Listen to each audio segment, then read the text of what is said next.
Isipin mo to, simpleng Pinoy, pumapasok sa trabaho araw-araw, gigising ng alas 6 ng umaga, sasakay ng jeep o bus, tapos buong araw sa opisina o pabrika. Ang sahod, sakto lang pambayad ng renta, kuryente, pagkain at pamasahe. Wala siyang koneksyon, wala siyang negosyo, at lalong wala siyang minanang kayamanan. Ordinaryo lang talaga. Pero may mga ginagawa siyang kakaiba, mga money secrets na hindi madalas itinuturo sa eskwela at bihirang marinig sa kwentuhan ng barkada. Mga diskarte na simple pero sobrang epektibo. Halimbawa, habang karamihan inuuna ang gastos bago ang ipon, siya baliktad. Inuuna ang ipon bago gastos. Habang marami nagpapalit ng cellphone taon-taon, siya tinatagaan luma. At habang iba nagpupuyat sa ML o Netflix, siya nag-i-invest ng oras sa maliit na online side hustle. Lumipas ang 5 taon, hindi siya instant milyonaryo, pero may ipon, may investments, at may dagdag na income streams. Hindi na siya stress kung may biglang emergency, at unti-unting nagiging extraordinary ang resulta ng ordinaryong sweldo niya. At ito ang punto, ordinaryong Pinoy siya. Pero dahil sa disiplina at mga money secrets na ginagawa niya, extraordinary ang yaman na naipupundar niya. Sa video na to, ibabahagi ko sa iyo ang mga money secrets ng mga disiplinado sa pera, mga sikreto na pwede mong simulan ngayon para maging extraordinary rin ang financial journey mo. Unang sikreto, pay yourself first. Alam mo ba kung bakit maraming Pinoy hirap makapag-ipon? Kasi inuuna muna ang lahat ng gastos bago ang ipon. Bayad sa renta, kuryente, tubig, pamasahe, pagkain, at minsan may dagdag pang luho. Ang problema kapag lahat ng ito nauna na, kadalasan wala nang natitira para sa ipon. Ang ending, taon-taon nagtatrabaho pero laging walang savings. Pero ang mga disiplinado sa pera, iba ang sistema. Di sila naghihintay kung may matira. Sila mismo ang nagtatabi kaagad para silang nagsasabing, kung kaya kong bayaran ng ibang tao buwan-buwan, dapat kaya ko ring bayaran ng sarili ko. Kaya bago pa man magbayad ng bills o bumili ng grocery, may nakareserbang porsyento agad ng sahod na diretso sa savings account o investment. Karaniwang 10% hanggang 20%. Ang tawag dito, parang buwis sa sarili mo. Obligasyon mo sa sarili mong future. Kapag naitabi mo na, hindi mo na siya hawak at hindi mo na rin nagagastos. Halimbawa, kung kumikita ka ng 20,000 at kaya mong itabi ang 20%, ibig sabihin, 4,000 agad ang napupunta sa ipon mo. Sa loob ng 1 taon, nasa 48,000 na yon. At kung consistent mong gagawin ng 5 taon, may 240,000 ka na hindi mo halos namamalayan. Kung nailagay mo ito sa high interest savings o Pag-ibig MP2, mas malaki pa ang tubo. Mas madali ito kapag automatic transfer ang gamit mo. Halimbawa, naka-schedule ka na ng paglilipat ng pera tuwing araw ng sweldo papunta sa hiwalay na account. Para kang may invisible na kasangga na nag-iipon para sa'yo. Wala ka nang iisipin, kusa itong gumagana. At ito pa ang sikreto, hindi lumalaki ang ipon dahil sa laki ng sweldo, kundi dahil sa disiplina ng pagtatabi bago gumastos. Kahit maliit ang sahod, kung consistent kang nagtatabi, mas uundad ka kaysa sa taong malaki nga ang kita pero laging ubos. Pangalawang sikreto, live below your means. Parang simple lang, parang napakadaling gawin, pero sa totoo lang, ito ang pinakamahirap i-practice. Bakit? Dahil sa kultura natin, madalas sinusukat ang tagumpay sa nakikita ng ibang tao. Bagong cellphone, bagong motor, branded na sapatos o damit. Akala ng marami, ito na ang sukatan ng yaman. Pero kung titingnan mo ang mga tunay na mayaman, iba ang diskarte nila. Tahimik lang sila. Hindi sila nagmamadaling magpakita ng bago o magpasikat sa social media. Kasi alam nila, ang tunay na yaman, hindi nakikita sa damit na suot o gadget na hawak. Ang tunay na yaman nasa ipon, nasa investments at nasa kakayahang matulog ng mahimbing dahil walang iniintinding utang. Isipin natin itong halimbawa. May 2 empleyado na parehong kumikita ng 25,000 kada buwan. Sa unang tingin, patas ang laban pero magkaiba ang estilo ng pamumuhay. Yung una, halos lahat ng sahod niya lumilipad. Sweldo ngayon, gastos agad bukas. Kada sahod, bili ng bagong gadgets, kain sa labas. Monthly utang sa credit card. Sa dulo ng buwan, halos wala nang natira. Minsan kulang pa, kaya uutang ulit. Yung pangalawa naman, may disiplina. Marunong mag-budget at marunong tumanggi sa tukso. Imbis na kumain sa fast food araw-araw, nagbabaon siya ng ulam galing sa bahay. Imbis na bumili ng bagong cellphone, kahit gumagana pa yung luma, tinatyaga niya hanggang sulit na sulit. Hindi glamorous ang buhay niya, pero steady. Fast forward, after 5 years, pareho pa rin silang kumikita ng 25,000 kada buwan. Pero magkaiba na ang resulta. Yung una, punong-puno na ng utang, laging stress, laging kinakabahan sa due date ng credit card. Yung pangalawa, may naipon, may maliit na investment, at mas magaan ang buhay. May peace of mind kasi alam niyang may nakatabi siya para sa emergency at para sa future.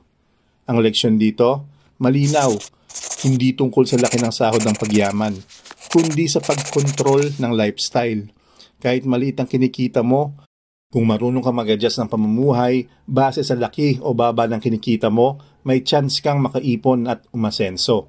At tandaan mo to, mas madaling magpigil ngayon kaysa maghabol sa utang bukas. Ang bawat desisyong ginagawa mo, kung kakain sa labas o magbabaon, kung bibili ng bagong phone o magtitiis muna, lahat yan may epekto sa future mo. Pangatlong sikreto, multiple income streams. Kung iisa lang ang pinagmumulan ng pera mo, ang sahod, ibig sabihin, parang nakasakay ka sa isang bangka na may isang paddle lang. Kapag naputol o nawala yon, wala ka ng kontrol. Ano mangyayari kung bigla kang mawalan ng trabaho? Paano kung magkakasakit ka at hindi ka makapagtrabaho ng ilang buwan? Agad-agad, babagsak ang daloy ng pera mo. At doon nagsisimula ang problema. Kaya ang mga taong disiplinado sa pera, hindi umaasa sa isang income source lang. Gumagawa sila ng paraan para magkaroon ng dagdag na pagkakakitaan. Hindi naman agad-agad negosyo na milyon ang kapital o malaki ang risk. Minsan nagsisimula lang ng maliit at simple. Halimbawa, may isang call center agent na imbis na puro gala tuwing rest day, ginagamit ang oras para gumawa ng freelance graphic design projects. Hindi man malaki ang bayad sa una, pero over time, nadadagdagan ng clients. Isang teacher na matapos ang klase sa araw, nagtuturo naman online sa gabi, gamit lang ang laptop at internet. Doble ang kita, pero mas importante, lumalawak ang kanyang skills at opportunities. O kaya isang empleyado na may diskarte sa pagbebenta ng pre-lab clothes online tuwing weekend. Maliliit na benta lang sa umpisa, pero dahil consistent, dumadami ang customers at natututo siyang mag-handle ng maliit na negosyo. Ang sekreto dito, malinaw. Hindi kailangan maging malaki agad. Kahit 2,000 o 5,000 na dagdag buwan-buwan, malaking tulong na yon. Sa unang tingin, parang maliit. Pero isipin mo, sa loob ng isang taon, may dagdag ng 60,000 yon. At kung yun ay maitatabi mo o gagamitin para mag-invest, mas lalo itong lalaki over time. At hindi lang pera ang gain mo dito. Kapag nagkaroon ka ng multiple income streams, mas nagiging confident ka. Hindi ka takot mawalan ng trabaho kasi alam mong may ibang inaasahan. Nagiging mas matatag ang financial foundation mo at mas magkakaroon ka ng freedom na mamili kung paano mo gustong gastusin ang oras mo. Unti-unti, ang maliit na extra income na nagsimula bilang sideline, pwede itong lumaki at maging pangalawa mong main source of income.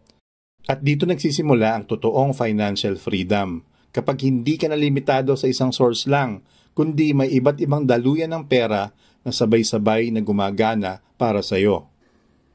Pang-apat na sikreto, invest smart, not risky. Isa sa mga pinakamalaking pagkakamali ng maraming Pinoy ay ang pagkahabol sa mabilisang pera. Nakikita nila sa social media o naririnig sa kakilala, maglagay ka lang ng 10,000, gagawin naming 100,000 sa loob ng 3 buwan. Sa una, parang nakakainganyo, pero ang ending karamihan nalulugi o naloloko sa scam. Ang mga disiplinado sa pera, hindi nagpapadala sa mga pangakong sobrang ganda para maging totoo. Ang pinipili nila, investments na subok, legal at pangmatagalan. Hindi man kasing bilis ng mga get-rich-quick schemes, pero mas tiyak at mas ligtas. Halimbawa, Pag-ibig MP2, government back ito kaya secure. Mas mataas ang kita kaysa regular savings account. At kahit ordinaryong empleyado, pwedeng magsimula dito. UITF o mutual funds. Para sa mga walang oras na mag-aral ng stock picking, ito ang solusyon.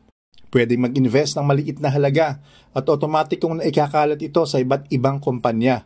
Kaya mas diversified at mas mababa ang risk. Stock market. Hindi para sa mabilisang trading o sugal sa bawat galaw ng presyo.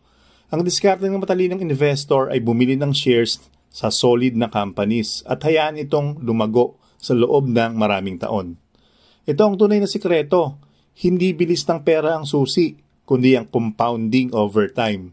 Sipin mo to, kung mag-invest ka ng 100,000 ngayon at lumago ito ng 8% kada taon sa loob ng 10 taon, magiging 215,000 na siya. Wala kang kailangan gawin kundi hayaan ang oras at tamang disiplina ang magtrabaho para sa iyo. Hindi to instant pero sigurado. At ang yaman na mabagal pero steady ang paglago, yun ang pinakamatibay.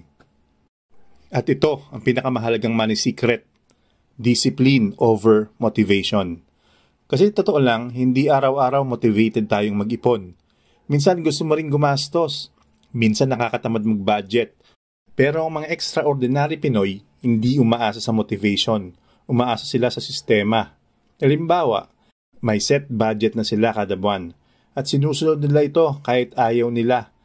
May auto savings na nakatakda kaya hindi na nila kailangan isipin kung mag-iipon ba o hindi.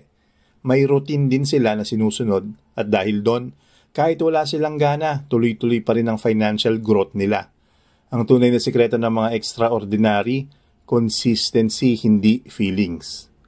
Kaya tandaan mo, ordinaryo man ang trabaho mo, ordinaryo man ang kinikita mo, pwede ka pa rin maging extraordinary.